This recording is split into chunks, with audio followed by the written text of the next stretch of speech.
ونستغفره ونعوذ بالله من شرور أنفسنا ومن سيئات أعمالنا من يهده الله فلا مضل له ومن يضلله فلا هادي له وأشهد أن لا إله إلا الله وحده لا شريك له وأشهد أن محمدا عبده ورسوله أما بعد ربي اشرح لي صدري ويسر لي أمري واحلل عقدة من لساني يفقه قولي ربي زدني علما وارزقني فهما اللهم إنا نسألك علما نافعا ورزقا طيبا وعملا متقبلا. Assalamualaikum warahmatullahi wabarakatuh. Okey, apa khabar? Semua sihat? Hari Raya semua okey? Okey Raya? Korban kat mana? Indonesia? Pergi Indonesia ke apa? Tak ada? Oh, wakil je. Ingatkan pergi sana. Oh, ada yang korban kat Singapura? Tak ada? Oh, tak ada. Semua dekat ni? Ifan nak pergi mana? Kejap Oh, kejap. Datang balik tak? Datang. Okey. Datang.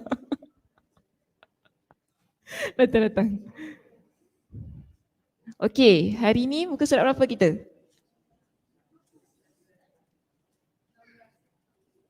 Ha? 16. Oh, sikit lagi ya? Oh, tinggal sikit je lah. Okey. Tinggal sikit.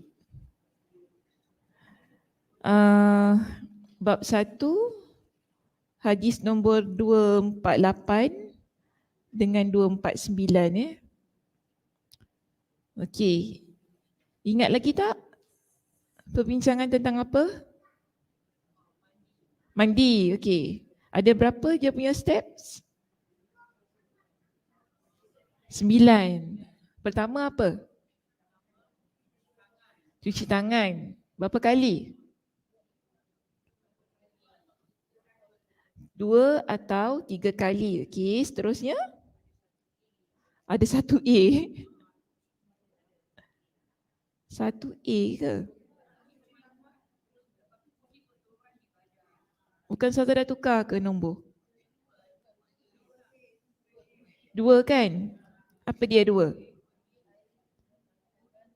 Ambil air guna tangan kanan, tuang ke tangan kiri. Lepas tu? Alamak.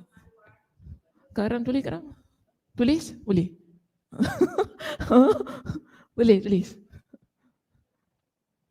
Liza mana tak datang lagi?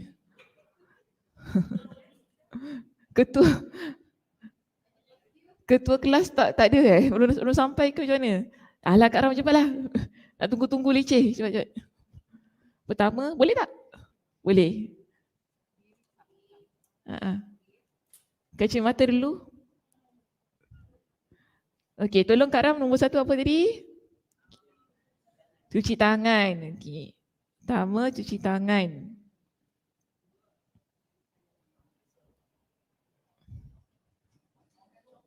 Alah kecilnya. Kecil Nampak tak? Tak nampak? Cik Faina nampak? Nampak alah sebab Cik Faina duduk dekat. Tak nampak duduk depan sikit? Nampak tu? Okey. Alah Kak Ram lembutnya. 2-3 kali. Okey, nombor 2 apa tadi? Ambil air. Ambil air guna tangan kanan, tuang ke tangan kiri. Itu untuk apa tu? Cuci kemaluan. Okay. Makin sengit ke atas. Tak apa, jangan padam. Ambil air guna tangan kanan, tangan kiri. Tuang. Ke ya lambat. Tuang ke kanan, ke tangan kiri. Oh, dia ke atas sana Kak Ram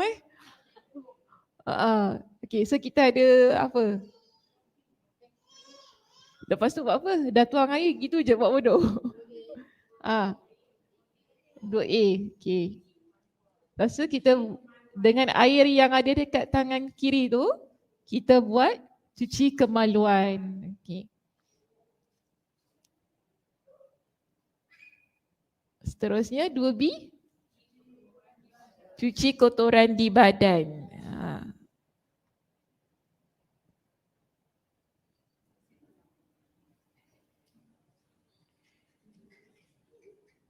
Dua C ada. Apa dia? Menggosok tangan di tanah.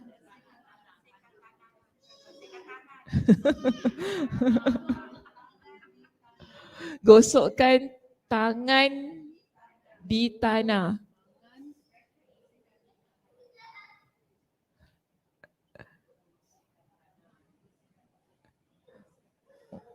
Ni tulisan orang lama-lama Dia ada dia punya ciri-ciri kelamaan dia. Ya? Tak, orang lama-lama dia biasa tulis kan, jadi cantik walaupun dia sengit. Geram je Kak Rau. Okey. Tiga. Apa tiga? Berwuduk. Okey, berwuduk. 4. Masukkan jari jemari ke dalam air. Oh Kak Rau. Masukkan jari jemari ke dalam air. Oh, ketua jari datang. Tak apalah, kasih dia rehat dulu.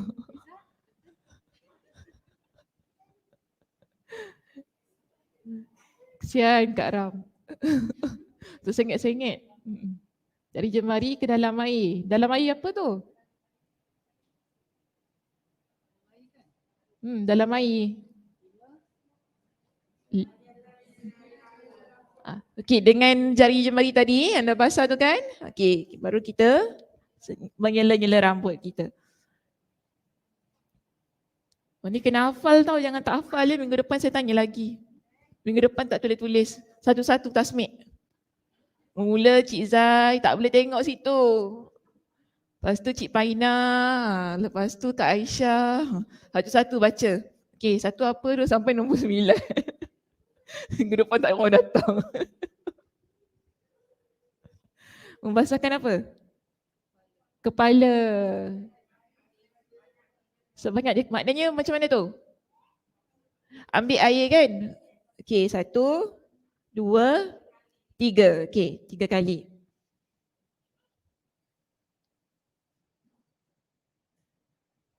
Dengan 3 kali cedokan, Masya Allah. Okey, 7.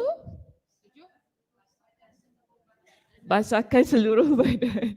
Tak apalah. Basahkan seluruh badan.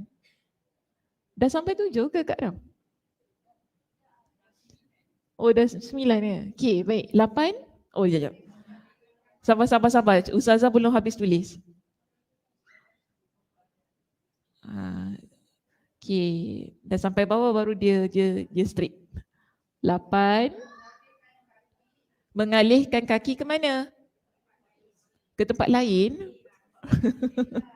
Tempat yang bersih. Tempat lain tu kan pergi mana? Pergi Johor. Mengalihkan kaki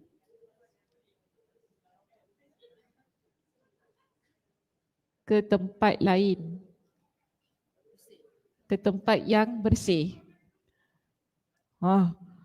Yang terakhir. Cepat je nak lepaskan nafas lega tu. Basuh kaki, Masya Allah. Marha. Asal kecil. Tamat. Apa? The end.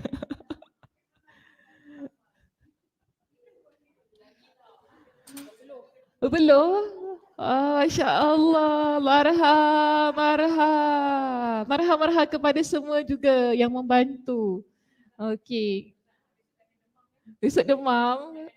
Oh janganlah demam, masa baru tulis pun dah demam dah, bukan sesyarah pun. Okay. So kita ada 9 tu kan kat situ kan? Kenapa? Cuci tangan, okay? Cuci tangan 2 atau 3 kali. Lupa, pertama mesti niat dulu ya. Niat dulu nak mandi janabah, mandi junub. Okay, kemudian kita cuci tangan 2 atau 3 kali. Ambil air guna tangan kanan, tuang ke tangan kiri untuk digunakan membasuh kemaluan. Setelah itu membasuh kotoran-kotoran di badan dan kemudian menggosokkan tangan di tanah, kita fahami dengan membersihkan tangan. Seterusnya berwuduk. Berwuduk ni termasuk kaki ke tidak? Termasuk. Nak masuk boleh, tak nak boleh? Boleh tinggalkan. Tinggalkan sementara.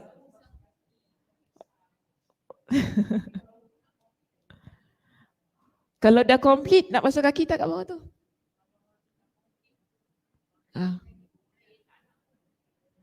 Tak, kalau dah complete, nombor 9 ada ke tak ada? Nombor 9 tak ada. Kalau tak nak. Kalau nak basuh, kalau tak nak tak apa. Wuduk sebagaimana solat. Okey. Tapi tak semestinya. Tak semestinya. Macam kita bincang minggu lepas macam mana saya kata? Allah. Nak tinggalkan boleh. Dah selesai baru itu maknanya cuci kaki 2 kali. Tapi pendapat yang paling kuat mana satu? Cuci kaki 2 kali ke tak cuci kaki 2 kali? Kalau Cik Asia macam mana Cik Asia? Penghabisan sudah? Penghabisan baru tutup? Maknanya masa wuduk tu kaki tak basuh? Oh Cik Asia buat gitu. Kalau Kak Dewi cuci 2 kali. Cuci, oh senang. Oh takut tak sempat, takut lupa. Takut lupa, okey. Siapa takut lupa dia cuci semualah ya. Maksudnya dia berwuduk macam biasalah. Tapi kalau siapa rasa nak apa ni? Penghabisan nak akhirkan kaki boleh saja, tak ada masalah. Nak basuh 2 kali boleh tak? Boleh, tak ada masalah juga. Baik, seterusnya yang keempat, masukkan jari jemari ke dalam air, kemudian menyela-nyela rambut, membasahkan kepala dengan 3 kali cedokan. Tadi macam mana saya buat? 1, 2, 3. Okay. Then 7, basahkan seluruh badan. 8, mengalihkan kaki ke tempat yang bersih. Ini macam mana ni? Tadi dah mandi kan dekat sini, kemudian bila nak basuh kaki. Okay, bila nak basuh kaki bermakna 8 dengan 9 ini bila kita belum lagi basuh kaki untuk wuduk tu. Kan? So sekarang kalau sesiapa yang dia nak basuh kaki di bahagian akhir, dia baru kemudian dia mengalihkan tempat ke sebelah saja, tempat yang lebih bersih, barulah dia akan masuk kepada nombor 9 iaitu cuci pada bahagian kaki. Pas, okey. Sekarang pas lah, nanti masa nak buat dia tak pas lagi. Dia tengok macam mana. Okey, baik. Sekarang kita masuk muka surat 16 untuk melihat kesimpulan hadis Maimunah ini dijadikan oleh Imam Al-Bukhari sebagai dalil terhadap beberapa hal berikut. Baik, nombor 1. Dibolehkannya memisahkan rangkaian amalan wuduk iaitu membuat jeda, maknanya macam waktu di selanya. Maknanya apa? Faham tak nombor 1 ni? Dalil dalam riwayat Maimunah ini, dia kata dibolehkan untuk kita memisahkan rangkaian amalan wuduk iaitu membuat jeda waktu di sela-selanya. Macam mana maksudnya? Basuh kaki. Maknanya?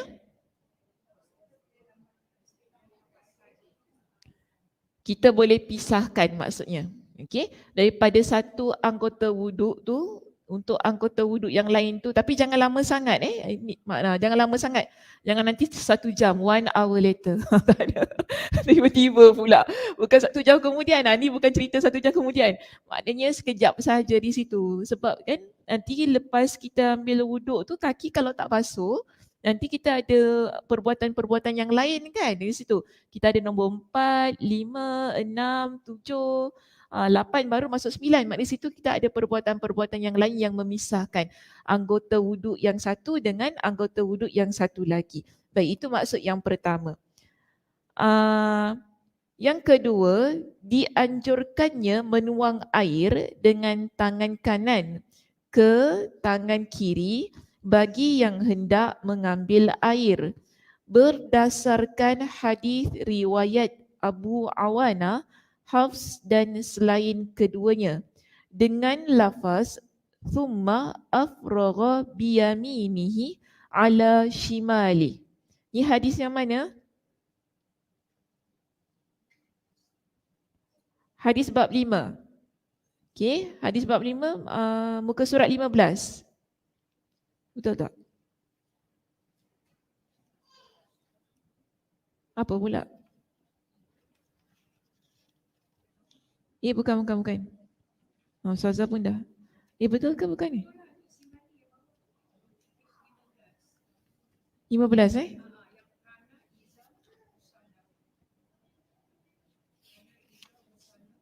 Okey, betul. Muka surat 15, hadis yang belakang ni. Okey, hadis yang belakang tu. Thumma yufrighu biyaminihi ala shimali.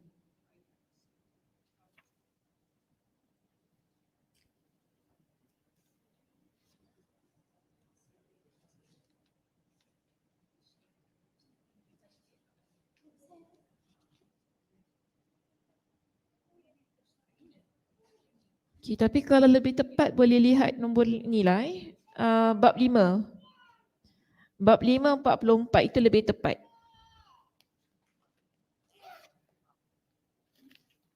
Okay, bab 5 muka surat 44. Kan dekat situ ada lafaz thumma afragha ala shimali. Sama kan dengan kat dalam kitab tu? Okay, dianjurkan menuangkan air dengan tangan ke kanan dengan tangan kanan ke tangan kiri bagi yang hendak mengambil air. Berdasarkan hadis riwayat Abu Awana, Hafs dan selain keduanya dengan lafaz thumma afragha biyaminihi ala shimali. Kemudian dengan tangan kanannya beliau menuangkan air ke tangan kirinya. Ini step nombor berapa? Nombor 2. Okey, nombor 2 di situ.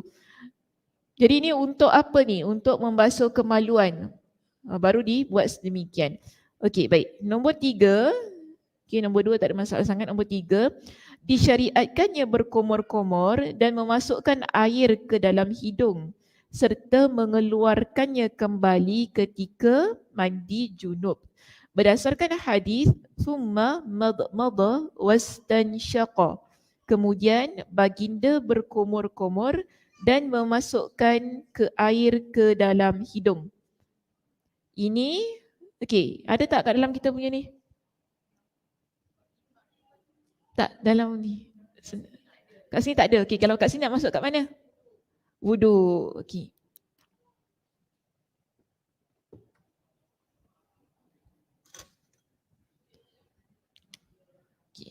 Dia yang itu masuk dalam perbuatan wuduk. Madmada wastanshaqa. Berkomor-komor.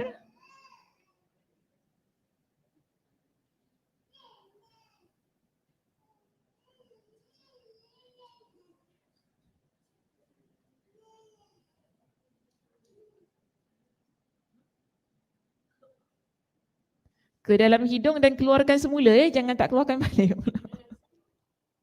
Keluarkan semula. Dah masuk air dalam hidung, keluarkan semula. Jadi yang disebutkan oleh Maimunah itu sebenarnya ia termasuk pada nombor 3 lah. Kalau tak tulis pun tak ada masalah. Cuma saya letakkan situ sajalah ya sebagai sedikit penambahan kat sini. Jadi dia lebih nampak jelas. Maknanya kita faham summa madmada wastansyaqa itu termasuk pada perbuatan kita mengambil wuduk. Jadi dia kata di sini disyariatkan bila kita nak dalam mandi janabah itu ada perbuatan tersebut, iaitu kita berkomor-komor dan memasukkan air ke dalam hidung. Berdasarkan hadis summa madmada wastansyaqa. Ini hadis bab 5. Okey, hadis bab 5.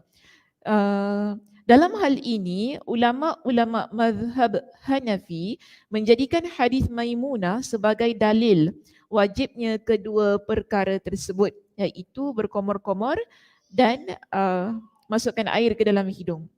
Akan tetapi, pendapat tersebut dibantah bahawa sekadar perbuatan tidak semestinya menunjukkan kewajipannya, kecuali jika perbuatan tersebut merupakan penjelasan bagi suatu hal wajib yang masih bersifat global. Sementara permasalahannya di sini bukan seperti itu. Demikianlah penuturan Ibn Daqiqil Aid. Okey, seterusnya nombor 4. Dianjurkannya mengusapkan tangan ke tanah yang menempel di dinding atau lantai berdasarkan perkataannya dalam beberapa riwayat. Thumma dalaka yadahu bil ardi au bil haiti. Kemudian baginda menggosokkan tangannya ke lantai atau ke dinding. Jadi kita ada dua lafaz kat situ. Satu lantai, satu dinding. Jadi maknanya tak menjadi masalah sama ada nak gosokkan tangan dekat lantai ataupun pada dinding. Tapi di sini yang kita faham nombor berapa tadi? Nombor dua C tu kan, dia bersihkan tangan. Okay, yang ini This one dah.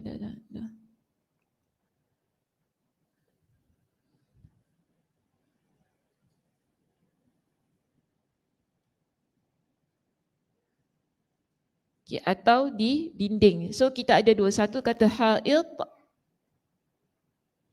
perkataannya, ataupun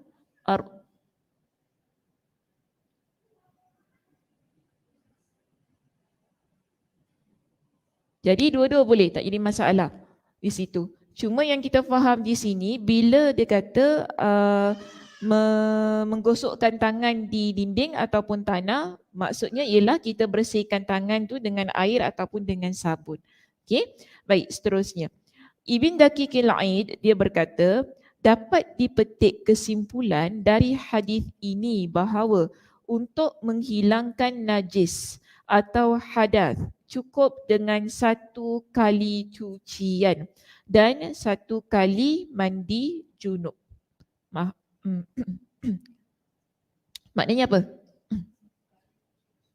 Sekali je cuci. Tak payah cuci banyak kali. Dah salah kira.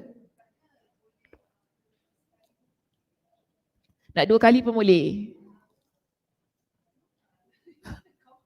Confuse? Apa yang confuse?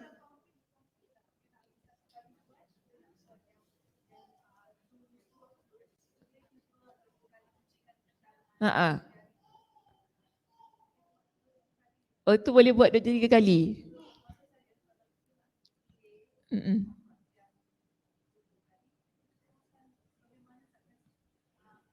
Oh, macam gitu.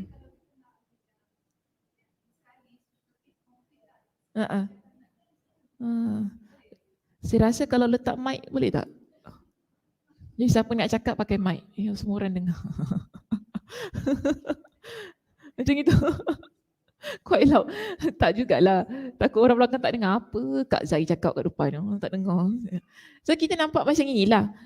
Bila perbuatan mandi janabah ini kan ditunjukkan kepada kita, tidak disebutkan bahawa Nabi SAW mengulang-ulangnya pada setiap yang dibasuh tu tadi kan. Semuanya satu kali saja. Yang kita pasti di situ yang cuci tangan tu. 2 atau 3 kali. Di situ ada riwayatnya lah yang menunjukkan sedemikian. Tapi kalau pada tempat-tempat yang lain semua sekali saja. Itu bermakna satu kali cucian, satu kali round lah senang kita kata. Bila kita mandi satu kali round dah kira cukup lah. Tak perlu nak mandi. Tadi mandi okey ke tak kan? Lepas tu mandi lagi. Lepas tu, tadi okey ke? Itu orang was-was Tadi okey ke tak mandi lagi Dia tak semestinya gitu. Sekali je kita dah mandi dah alhamdulillah. Dah cukup dah. Dah sah dah mandinya tu. Sedemikian. Okey, baik, seterusnya. Kerana pada asalnya memang tidak dianjurkan untuk melakukannya berkali-kali, namun dalam masalah ini masih terdapat perselisihan pendapat. Imam An-Nawawi dan ulama lainnya membenarkan bahawa yang demikian itu sudah mencukupi meskipun perbuatan baginda sallallahu alaihi wasallam yang dikisahkan pada hadis ini tidak pasti bertujuan menghilangkan najis, sebab terdapat kemungkinan perbuatan itu dilakukan demi kebersihan semata. Dengan demikian, hadis ini tidak menunjukkan cukupnya menyucikan najis dengan sekali cuci. Tapi kalau najis dia berbezalah. Kalau cuci najis tu dia mesti kita pastikan dia hilang apa? Bau, warna dan rasa. Ni dia belajar dalam kitab mana? Kitab gini. Kitab wudu. Kita belajar kitab wudu. Bukan kitab gini kitab lepas. Boleh pula je tunjuk saya gitu kitab gini. Kitab yang dah lepas, kitab wudu. Jadi dalam kitab wudu kita belajar bila nak cuci kan, dia mesti hilang bau, warna dan rasa. Bermakna di situ tak cukup dengan sekali cucian. Dia mesti betul-betul hilang yang tiga itulah tiga perkara yang terdapat pada najis tersebut. Berbeza dengan mandi janabah. Mandi janabah kita taklah sampai nak hilang bau, warna dan rasa. Kan nak hilang bau, warna dan rasa benda. Tak ada kan. Semua okey saja. Jadi sekali pun dah cukup. Baik, ada pun masalah menggosokkan tangan ke lantai tadi ya. Hal itu dilakukan untuk lebih memastikan kebersihan tangan agar menjadi lebih bersih. Demikian yang dikatakan oleh Imam Al-Bukhari. Dan sungguh jauh apabila ada orang yang berdalil dengan hadis ini atas najisnya air mani atau najisnya cairan kemaluan wanita. Kerana mandi tidak hanya bertujuan menghilangkan najis. Jadi kan kita nampak dekat situ. Tadi bila Nabi dah cuci kemaluan 2A. Bila Nabi dah cuci kemaluan, kemudian Nabi cuci kotoran di badan kan. Jadi sebelum Nabi ambil wuduk tu, Nabi buat apa tadi? Menggosokkan tangan di lantai ataupun di dinding ataupun di tanah. Baik, ada yang berpendapat kenapa Nabi cuci tangan tu atau kita bersihkan tangan, sebab bagi mereka bila cuci kemaluan tu, kemaluan ada air mani. Jadi air mani tu najis. Ada pendapat yang begitu. Bermakna tangan tu dah terkena dengan sesuatu yang najis.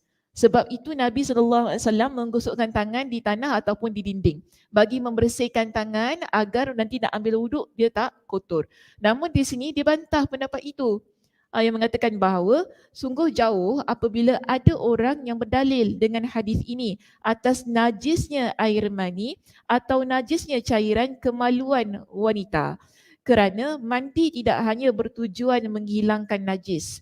Adapun ucapannya iaitu Al-Bukhari dalam hadis bab ini, wa ma asabahu min adha, membasuh bahagian tubuh baginda yang terkena kotoran.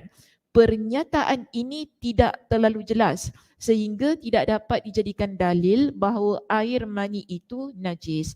Jadi kita pun taklah dikatakan dekat situ kan kenapa Nabi SAW membasuh kemaluan ataupun membasuh anggota tubuh badan yang kotor itu, adakah dia sebut secara jelas mengatakan bahawa sebab ada najis kat tempat tu? Tak disebutkan. Namun yang penting kita kata di sini ialah untuk membersihkan. Itu saja. Tujuannya untuk membersihkan. Jadi bila Nabi SAW bersihkan jari jemari ataupun tangan tadi kan sebelum berwuduk, kita taklah kata kerana air mani najis yang terkena pada tangan. Sebab tu Nabi basuh. So pendapat itu tidak tepat kerana tidak dijelaskan secara muktamad di dalam lafaz-lafaz hadis yang disampaikan oleh para isteri baginda. Baik, seterusnya muka surat 18. Nombor 5. Diketahui darinya bahawa batas minimal mandi junub adalah sekali basuh. Ini macam tadilah yang nombor berapa? Yang baru tadi saya sebut nombor 4 tadi. Jadi kita faham di sini tak perlu berkali-kali. So bila kita buat nombor 1 sampai nombor 9 sekali saja. Jangan kita nak ulang lagi kan? Di situ tidak diperlukan. Baik, nombor 6. Tidak disyariatkannya bagi orang yang sudah berwuduk dengan niat mandi junub. Kemudian dia menyempurnakan sisa anggota wuduknya. Maknanya tadi nombor 3 dah berwuduk, kakinya dia tak wuduk lagi. Kemudian dia masuk nombor 9, dia basuh pada bahagian kaki. Jadi dia kata sesiapa yang dia dah buat begitu, kemudian dia menyempurnakan sisa anggota wuduknya untuk memperbaharui wuduknya kembali selama belum berhadas. Maksudnya tidak disyariatkan untuk dia memperbaharui wuduknya kembali selama belum berhadas. Jadi untuk pendapat yang nombor 6 ini dia kata begini, maknanya kalau kita dah berwuduk tadi kan, terus kita nak solat dah boleh dah. Menggunakan wuduk yang terdapat pada mandi junub tersebut. Kerana ini ada hadisnya. Okay, bukan pendapat sekadar pendapat saja. Aisyah radhiyallahu anha, dia pernah nampak, bukan pernah lah, maknanya berkali-kali dia nampak. Nabi SAW lepas Nabi mandi junub terus Nabi solat. Nabi terus pergi masjid, Nabi solat. Jadi Nabi tak ambil wuduk untuk kali kedua. Bermakna di situ menunjukkan kepada kita selama mana kita tak buang angin kan, ataupun kita ni tak kencing, tidak buang air besar pada waktu itu, kita masih boleh guna wuduk yang terdapat pada mandi janabah. Namun ada juga pendapat kata terbaik juga kita buat lagi sekali. Ada juga pendapat yang mengatakan begitulah, dia tak letak dekat sini. So terpulang, dia tak menjadi apa-apa isu. Yang penting kita tidak dalam keadaan hadas. Itu yang menyebabkan kita boleh menggunakan wuduk yang digunakan ketika ataupun yang dibuat ketika kita mandi junub tadi. Baik, itu nombor 6 ya. Seterusnya yang ke-7. Okey, yang nombor 6 ni ada apa soalan? Sebelum saya masuk nombor 7, yang berkaitan kalau kisah potong kambing ke apa, jangan tiba-tiba tanya soalan lain. Tak ada okey, semua jelas Jelas okey. Baik, nombor 7. Dibolehkannya mengibaskan, mengelap atau mengeringkan air yang menempel ataupun yang melekat pada tubuh selesai mandi. Demikian juga selesai berwuduk. Terkait hal ini terdapat sebuah hadis dhaif yang diriwayatkan oleh Ar-Rafi'i dan yang lainnya dengan lafaz la tanfudu aydiyakum fil wudu'i fa innaha marawihus syaitan. Janganlah kalian mengibaskan air dengan tangan tatkala berwuduk kerana itu adalah kibasan syaitan. Ibnu Salah berkata, aku belum menemukan asal usul hadis ini. Faham tak? Macam mana? Fahamlah.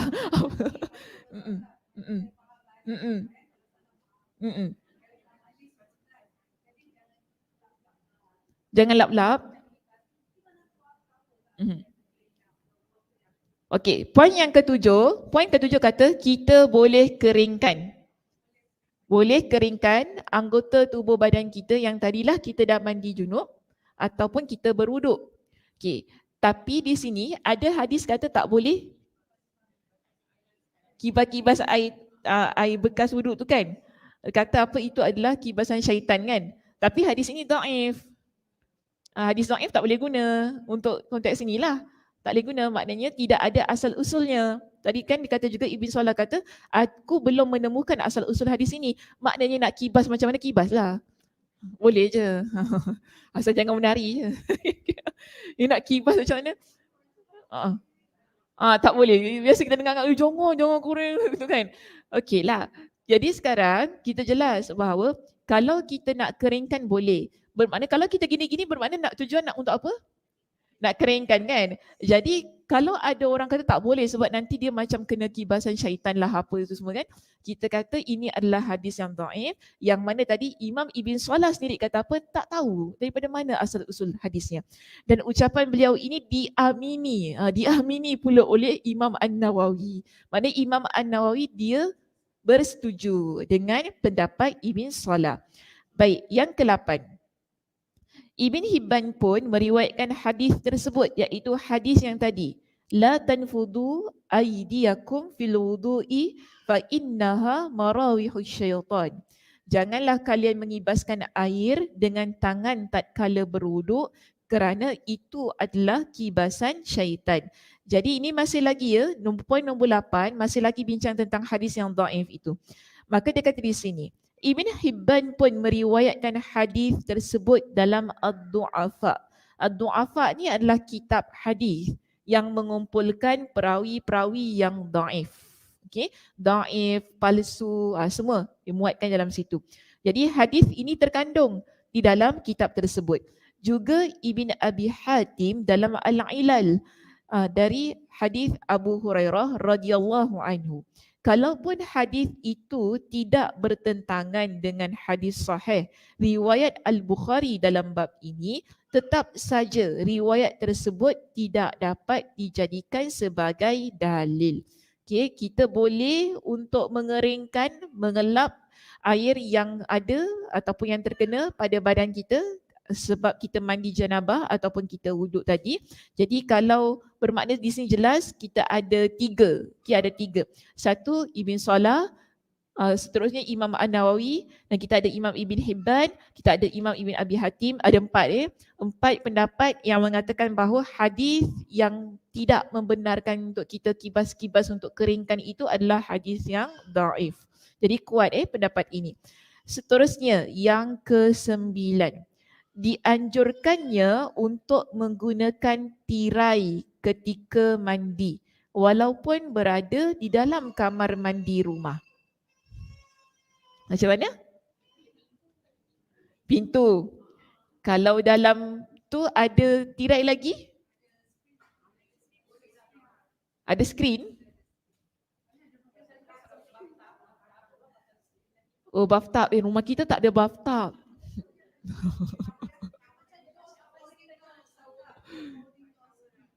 Oh, macam gitu.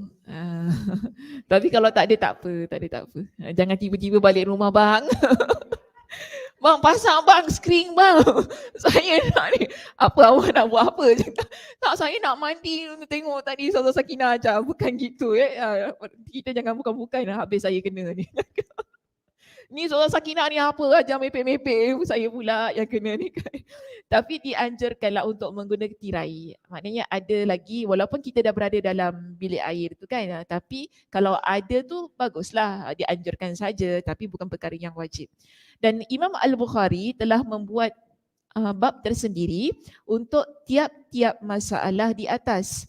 Dan beliau meriwayatkan hadis ini dari jalur yang berbeza-beza. Maknanya nanti kita akan bincangkan di bab-babnya yang tersendiri berkenaan dengan kesemua. Macam contoh daripada nombor 1 tadi kan. 1, 2, 3, 4 sampailah nombor 9 yang ada tentang hadis Maimunah ini. Actually dia ada bab-babnya yang tersendiri yang nanti kita akan bincangkan dengan lebih terperinci. Sebab tu dia kata di sini nanti Imam Al-Bukhari dia sendiri akan memuatkan dalam tiap-tiap masalah itu yang dia riwayatkan dengan hadis-hadis yang daripada sanad-sanad yang berbeza. Walaupun gitu dia kata semua jalur itu berasal daripada Al-A'mash. Dengan kata lain, sebahagian perawi dari Al-A'mash meriwayatkan lafaz yang tidak diriwayatkan oleh perawi lainnya. Saya pun telah mengumpulkan, saya ni maknanya Imam Ibn Hajar Al-Asqalani. Saya pun telah mengumpulkan faedah-faedahnya dalam bab ini. Telah ditegaskan pula dalam riwayat Hafs bin Ghiyath dari Al-A'mash bahawa dia Al-A'mash benar-benar mendengar langsung hadis ini dari Salim dengan tadlis sehingga tadlisnya boleh dihindari. Tadlis maknanya apa?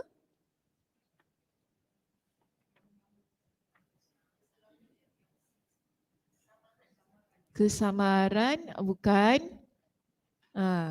Dia sama ni ada banyak sama yang macam mana. Dia ada perkataan yang lain. Tadlis hadis. Ada perawi yang mudallis kerana dia buat tadlis. Apa yang dia buat?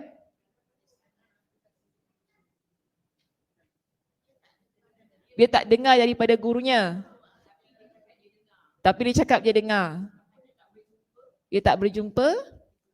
Tapi dia kata dia jumpa.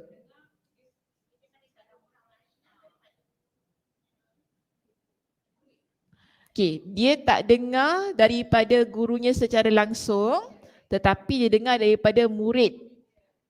Namun bila dia meriwayatkan itu, dia kata dia dengar daripada guru. Okey. Dia tak bohong, dia tak bohong. Apa yang guru tu cakap betul. Lagipun yang kita kata dia tak bohong sebab dia anak murid kepada guru tu. Dia tak datang. Macam Kak Som kan, dia tak datang hari ni kan. Tiba-tiba Liza cakap, semalam saya cakap gini-gini. Lepas tu Kak Som cerita dengan orang lain. Kau tahu Zul Sakinah, dia cakap gini-gini tau. Dia tak cakap Liza cakap. Okay. Dia tak bohong. Dalam ilmu hadis tak boleh. Dalam ilmu hadis dia tak boleh begitu bila kita nak sampaikan hadis. Jadi seorang perawi ini dia kena amanah. Dia perlu kata, saya semalam Liza cakap dengan aku gini, Zul Sakinah cakap, baru betul. Sebab apa kita nak jaga hadis tu, sebab takut kalau betul-betul dia bohong. Kan? Tak semua orang amanah, betul tak? Jadi kalau ada orang yang betul-betul dia menggunakan nama tu, nama guru dia, walaupun dia tu anak murid kepada guru dia, tapi mungkin dia berbohong macam mana? Sebab tu ni tujuannya untuk menjaga periwayatan itu supaya ia adalah periwayatan yang benar-benar. Okay, disampaikan tanpa ada sebarang penyelewengan. Jadi dalam hal ini kita nampak Al-A'mash ini, semua hadis itu daripada Al-A'mash. Tapi kemudian kenapa ada periwayatan yang berbeza-beza?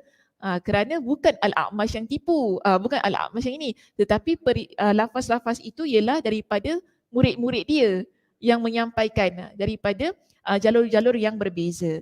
Okey, baik, seterusnya.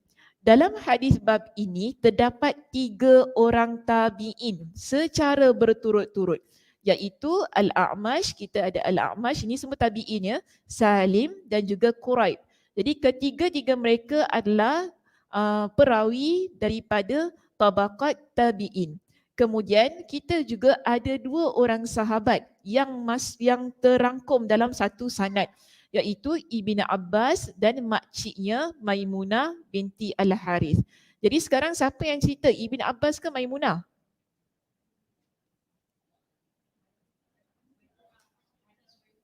Hadis Maimunah? Cuba tengok balik hadis tu. Siapa yang cerita?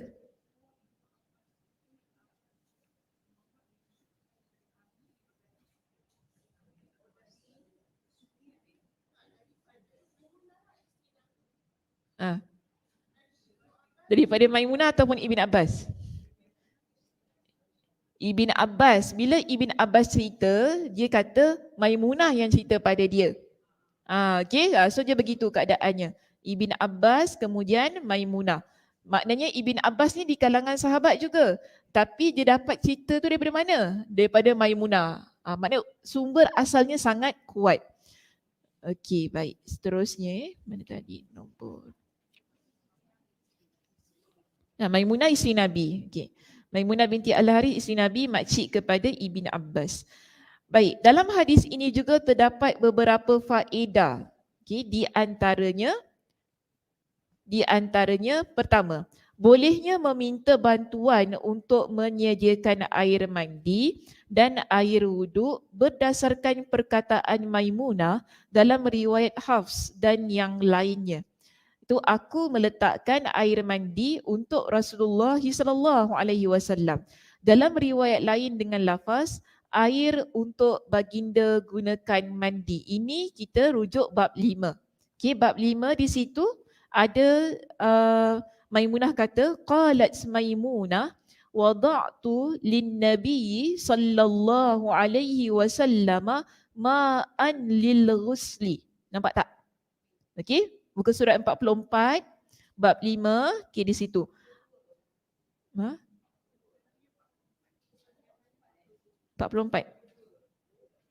Oh, ada muka surat 42 Oh, lain muka surat ya.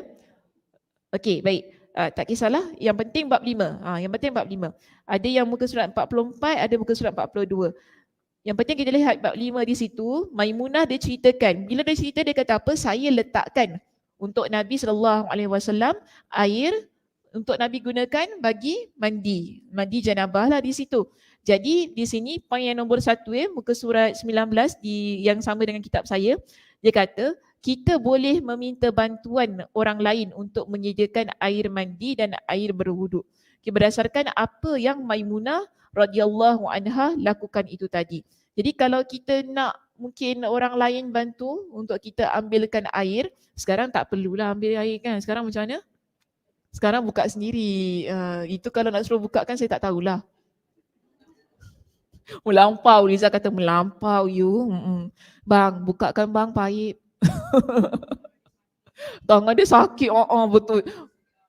Kak Dewi husnuzon tinggi ya. Tangan dia sakit. Itu kalau tangan sakit okey lah. Tak ada masalah. Cuma sekarang ini kita kata kalau kita tak perlulah kan untuk bantu. Ataupun mungkin rumah kita tak ada paip lah. Tak ada paip. Paip tak ada air. Okey, rumah tak ada paip. Macam pelik je. Rumah kita ada paip tapi air tak keluar. Nak kena ambil air. Dekat mana? Bawah blok Itu kalau ada HIP HIP kan. Serik. HIP.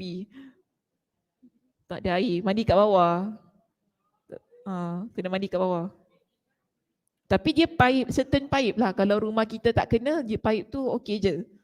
Kalau rumah saya tak kena, dulu kan hari tu, boleh mandi kat rumah. Risau juga masa hari tu kena mandi kat bawah.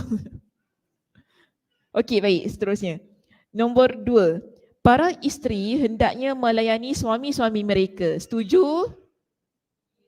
Setuju macam tak reda je. Setuju. Para isteri hendaknya melayani suami-suami mereka.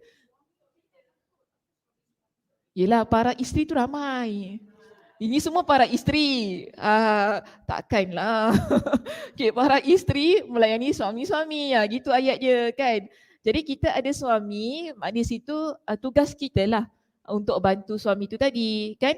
Kira khidmat kita panggil. Khidmat kita kepada suami kita. Kalau kita boleh ambilkan air untuk suami itu tadi kan, alhamdulillah, sebagaimana yang ditunjukkan oleh Maimunah tadi kan. Maknanya di sini tak semestinya tentang mandilah. Kalau kita masakkan untuk suami, itu semua termasuk pada khidmat kita pada suami. Lipatkan baju dia, apa lagi? Nak mandikan suami boleh?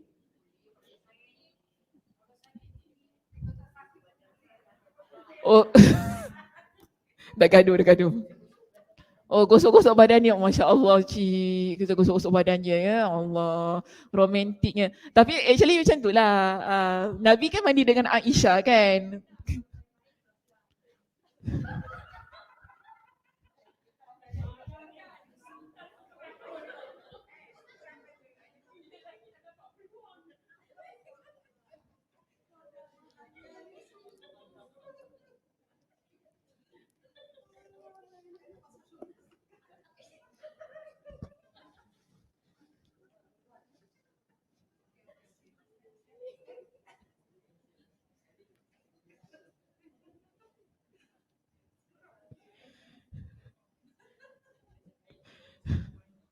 Macam biasa buat je kat diri.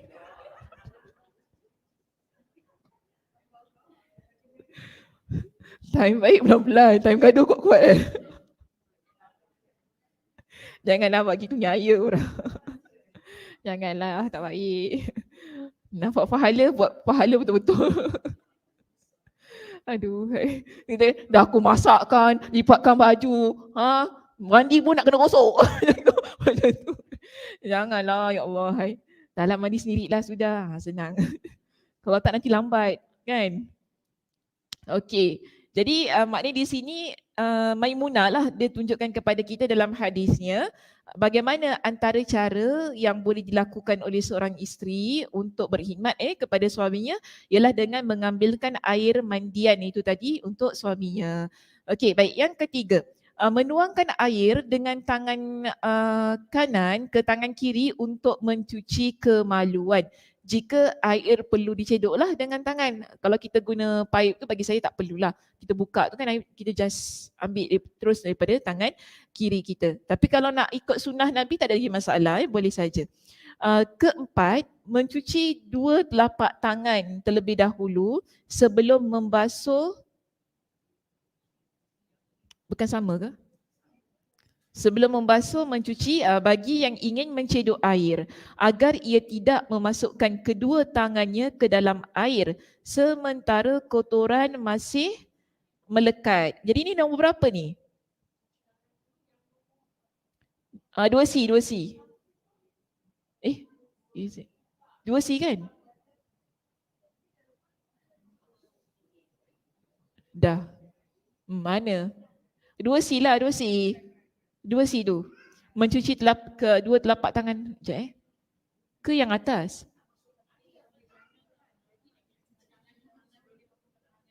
Okey, nombor satu. Nombor satu, maaf silap, Ustazah silap. Nombor satu di situ.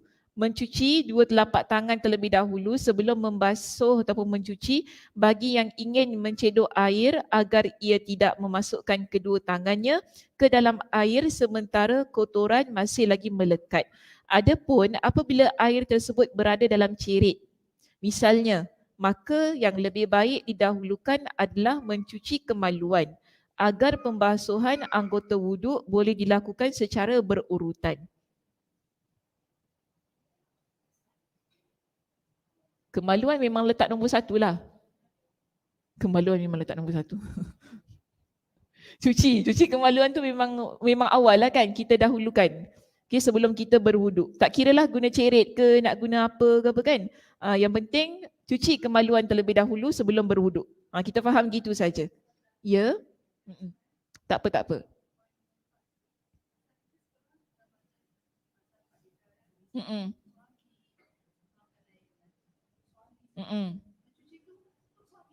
Bukan cuci untuk suami. Nanti jadi cerita lain, kakak jangan.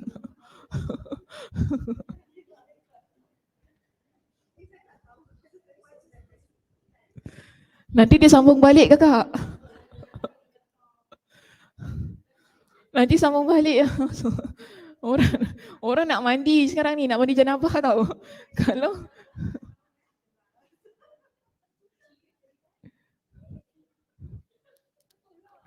betul nanti. Kalau sakit cucikan lah, tak apa. Sakit lain. So sekarang kita yang ini cuma tadi ambil air saja. Kemudian kalau nak mandi sama-sama okey, tak ada masalah. Cuma yang gosok-gosok tu gosok-gosok badan lah. Kalau kemaluan biar suami gosok sendiri. Okey. So kita saya tak marah, yang lain marah. Tapi betul juga, takut ada orang faham begitu kan. Takut macam isteri pula yang nak kena basuhkan untuk suami tu. So dalam hal ini terbaik ialah suami yang basuh sendiri. Untuk bahagian kemaluannya, guna tangan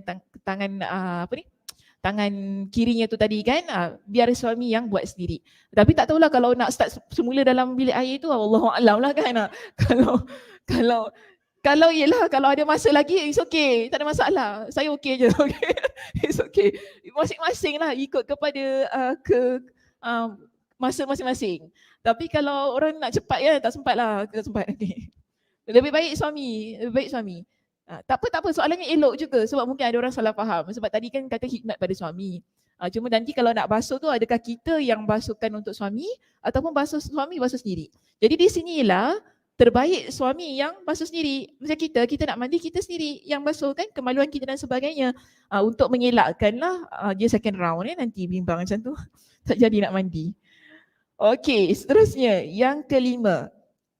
Pada jalur-jalur riwayat hadis ini sama sekali tidak disebutkan mengusap kepala dalam proses berwuduk tersebut. Betul tak? Ada tak kata usap kepala? Tak ada kan? Kenapa?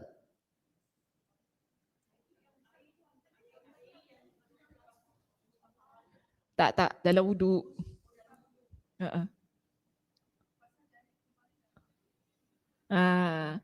Maksudnya usap kepala, kalau ini menyela-nyela, mengusap kepala lain tau. Ambil air, kita usap gini. Tapi kalau menyela-nyela tu maksudnya kita gini tau. Beza itu tak sama dengan mengusap. Jadi sekarang dia kata, daripada kebanyakan jalur riwayat, kita dapati bahawa tidak ada yang menyebutkan tentang Nabi ambil air, Nabi usap kepala. Yang ada basahkan. Betul tak? Basahkan tu ada. Tapi kalau mengusap, tidak ada. Sebagaimana yang biasa kita buat dalam kita wuduk. Kan? Jadi dia kata di sini, pada jalur riwayat hadis ini sama sekali tidak disebutkan mengusap kepala dalam proses berwuduk tersebut. Jadi dia kata dalam proses berwuduk tidak ada pun yang hadis yang kata kena usap kepala. Jadi itu taklah kita kata mengurangkan pahala wuduk. Tak jadi masalah. Sebab apa? Bahagian kepala memang kena basah. ketika kita nak mandi janabah. So kita pun nampak dekat sini ada banyak kan. Contoh nombor 5 dan juga nombor 6. Jadi nak mengusap kepala ketika berwuduk tu tak perlulah, sebab nanti ada banyak kali cara yang akan dibuat untuk menunjukkan kepala akan basah secara keseluruhannya. Okey, baik, seterusnya yang keenam. Hadis ini dijadikan pegangan oleh ulama-ulama mazhab Maliki untuk menguatkan pendapat mereka bahawa tidak perlu mengusap kepala dalam wuduk ketika mandi junub, sebab mandi tersebut sudah mewakilinya. Okey, so yang nombor 5 tu dijawab pada nombor 6. Seterusnya yang ketujuh, dalam riwayat Abu Hamzah dan yang lainnya, Maimunah berkata, "Fana waltuhu thauban falam ya'khuzhu." Aku memberikan tuala. Handuk tuala kan? Tuala kepada baginda, namun baginda tidak mengambilnya. Oleh sebahagian ulama, hadis ini dijadikan dalil makruhnya mengeringkan badan sesudah mandi. Jadi Maimunah dia ada berikan tuala kepada Nabi untuk Nabi keringkan. Tapi Nabi tak ambil tuala itu, Nabi biarkan sahaja. Jadi berdasarkan itu di sini sebahagian para ulama kata makruh, sebab tu Nabi tak buat sedemikian. Jadi dia kata, namun hadis ini tidak dapat dijadikan dalil kerana hal itu hanyalah kejadian sesaat yang memiliki banyak kemungkinan. Misalnya, boleh jadi baginda tidak mengambil tuala tersebut kerana alasan lain yang tidak terkaitan dengan makruhnya mengeringkan badan. Jadi kalau nak tambah boleh? Nombor 10, keringkan badan. Tapi ini ada banyak ni lah, ada banyak pendapat. Okay, ada kata makro, ada kata sunnah kan di situ. So tak apalah, saya letak saja di situlah. Bermakna nak tunjukkan kalau nak keringkan boleh. Okay, kalau nak keringkan boleh, tak jadi masalah. Tadi pun kita dah bincangkan kan, hadisnya dhaif. Hadisnya dhaif. So kalau nak tambah nombor 10 tu, maknanya lepas kita basuh kaki dan kita nak keringkan anggota tubuh badan kita yang basah tadi, dipersilakan, tidak menjadi masalah. Cuma di sini di kalangan para ulama, ketika mereka bincangkan ada kata makruh. Sebab itu pada hadis yang Maimunah berikan tuala kepada Nabi tu, Nabi tak ambil tuala tersebut. Tetapi di sini Imam Ibn Hajar kata di situ mengandungi banyak lagi kemungkinan yang lain. Dia kata mungkin Nabi tak ambil tu tadi kan, sebab tak ada kaitanlah dengan makronya mengeringkan badan, tetapi berkaitan dengan keadaan tuala yang koyak, dia kata. Mungkinlah, mungkin kan. Wallahu a'lam lah di sini.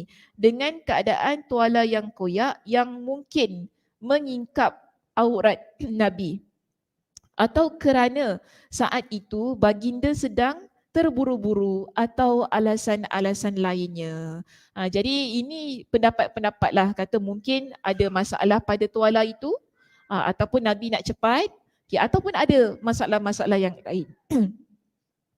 Al-Muhallab berkata, kemungkinan baginda tidak mengambil tuala untuk menjaga keberkatan air atau kerana sikap tawaduk atau kerana terdapat bahan sutera pada tuala tersebut atau tuala itu kotor. So ini pelbagai lagi lah kemungkinan yang dikeluarkan. Dalam riwayat Imam Ahmad dan Al-Ismaili dari jalur Abu Awana dari Al-A'mash mengenai hadis ini, dia berkata, aku menyampaikan hal ini kepada Ibrahim An-Nakhai. Lalu dia berkata, tidak mengapa menggunakan sapu tangan, iaitu tuala kecil. Hanya saja baginda SAW menolaknya kerana bimbang hal tersebut akan menjadi kebiasaan. Jadi di sini dikata bahawa bukan menjadi masalah kalau kita nak lap tu kan. Nabi elakkan pada riwayat Maimunah tu sebab Nabi tak nak ia jadi kebiasaan. Supaya nanti macam kalau kita tengok Nabi SAW lap, kita setiap kali kita wuduk, setiap kali kita mandi, kita mesti nak lap. Mungkin kita begitu. So di sini dia menjadi sesuatu yang siapa yang nak keringkan boleh, siapa yang tak nak keringkan pun tak jadi masalah. Itu yang nak dimaksudkan. Kemudian At-Taimi berkata dalam syarahnya, dalam hadis ini terdapat dalil bahawa biasanya baginda mengeringkan badan dengan tuala. Jikalau tidak, tentu Maimunah iaitu isteri baginda tidak akan membawakan tuala untuk beliau. Ini pendapat At-Taimi lah. Dia kata biasanya Nabi keringkan, tapi untuk waktu itu Nabi tak ambil pula tuala tersebut. Kalau tak, takkanlah Maimunah nak bagi tuala kepada Nabi SAW. Ini kata At-Taimi. Baik, Ibn Ad-Daqiq Al-Aid berkata, perbuatan baginda mengibaskan air dengan tangan menunjukkan tidak makruhnya mengeringkan badan kerana keduanya sama-sama proses menghilangkan air dari tubuh. Jadi Nabi SAW ada kalanya Nabi mengibaskan, ada kalanya Nabi SAW ambil tuala, Nabi keringkan. Jadi di sini bagi pendapat Ibn Daqiq Al-Aid, kedua-dua itu adalah proses untuk kita keringkan badan kita yang basah tadi. Sama ada mengibaskan air daripada badan kita ataupun kita ambil tuala kita lap, kedua-dua itu adalah proses yang sama. Okay, ini menurut kepada Ibn Daqiq Al-Aid. Dan Imam An-Nawawi berkata, mengenai masalah ini sahabat-sahabat kami, maknanya mereka yang sependapat dengan Imam An-Nawawi di situ memiliki 5 pendapat. So ada 5 pendapat. Pendapat yang paling masyhur ialah disunnahkan untuk tidak mengeringkan badan. Okey? Jadi maknanya ada 5 pendapat. Yang paling masyhur tak keringkan. Maknanya kita biarkan sahaja. Okey, ini pendapat Imam An-Nawawi, dia kata begitu. Ada yang berpendapat hukumnya makruh. Okey, bagi saya siapa yang berpendapat hukumnya makruh, dia berpegang dengan hadis yang kibasan syaitan tu. Sebab tu dia kata makruh. Okey, ada yang mengatakan hukumnya mubah. Mubah maksudnya buat okey, tak buat okey, tak ada pahala lah pada tempat itu. Tak kisah, harus hukumnya. Ada yang berpendapat mengeringkan badan hukumnya mustahab sunnah, sebagaimanalah yang tadi Imam An-Nawawi sebutkan. Dan ada yang berpendapat makruh dilakukan pada musim panas. Sekarang musim apa? Jadi kalau kita keringkan makruh gitu. Tapi mubah bila dilakukan pada musim dingin. Masa winter mubah. Masa sejuk takut sakit kan. Jadi sebab tu kita keringkan. So kita nak ambil yang mana? Tak payah. Apa yang tak payah? Tak payah lap. Oh, tapi kalau musim sejuk? Musim sejuk kena lap lah. Habis kalau Kak Dewi pergi tempat sejuk? Pergi Korea? Nak lap ke tak? Kena lap lah. Lihat pada situasi. Okey, kita lihat pada situasi dan keadaannya. Okay, sekarang kita ada 5 tau. 5 hukum berkenaan dengan nak keringkan ataupun tidak. 1 tadi dia kata apa? Makruh. Okey, 2 mubah. 3 pergi mana? Okey, balik. 1 makruh. 2 mubah. 3 nanti jangan pergi kat sunnah dulu. 1 apa? Makruh. 1 makruh, 2 mubah, 3 mustahab tu sunnah. Okey. Sunnah. 3, 4 makruh kalau musim panas. 5 mubah kalau musim sejuk. Kita ada 5. Okey, kita ada 5 hukum. Jadi dekat sini yang sunnahnya tidak dikeringkan. Tapi yang 4 dengan 5 itu lihat pada konteks. Lihat pada keadaan. Kalau kita pada satu situasi yang mana kita di tempat sejuk, mungkin kita winter kan, yang sejuk sangat-sangat kan, ada orang tempatnya masya-Allah memang memang sejuk, tak boleh, dia tak boleh kena air, itu akan buat dia sakit lah. So kalau begitu situasinya, dia boleh untuk mengeringkan, untuk dia memang harus. Tapi kalau macam kita kan, tak perlu pun. situasi kita hari ni. Sama je, sejuk ke tak sejuk ke okey saja situasinya, maka ambillah yang sunnah tadi. Kita tak perlu untuk keringkan badan kita. Okey, baik. Seterusnya yang ke-8 dan yang terakhir, hadis ini dijadikan dalil oleh Al-Bukhari bahawa air yang menitis dari anggota tubuh orang yang bersuci adalah suci. Berbeza dengan sekelompok orang dari kalangan ulama mazhab Hanafi yang berpendapat dengan pendapat yang syadid dalam hal ini, iaitu dengan mengatakan bahawasanya air tersebut najis. Jadi kita pegang bahawa air yang menitis daripada orang yang berwuduk, orang yang mandi, air itu adalah suci, ia bukan najis. Baik, selesai. Okey, dah boleh balik? Boleh balik selesai Yang kita sambung nombor 8.